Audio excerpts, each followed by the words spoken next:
গ্রামে শহরে শহরে সকল দুস্থ পরিবার যারা আছে, মধ্যবিত্ত নিম্নবিত্ত সকল পরিবার কাছে ফ্যামিলি কার্ড পৌঁছে দিতে চায়। এই ফ্যামিলি কার্ডের মাধ্যমে আপনার পরিবার, আপনার মা বা আপনার স্ত্রী, আপনার বোনের মাধ্যমে আপনার পরিবার সহযোগিতা পাবে। কিন্তু এই ফ্যামিলি কার্ডকে যদি বাস্তবায়ন করতে হয় তাহলে কি করতে হবে?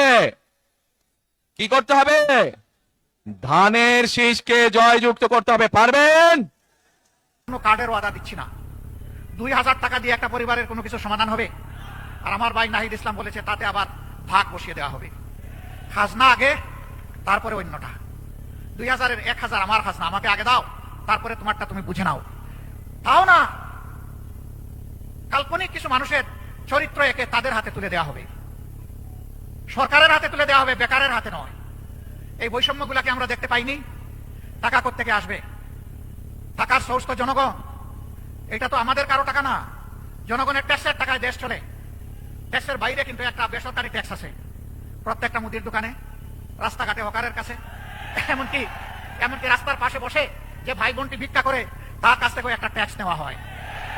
ওই ট্যাক্সের টাকা আমরা আমাদের জনগণের হাতে তুলে দিতে চাই না।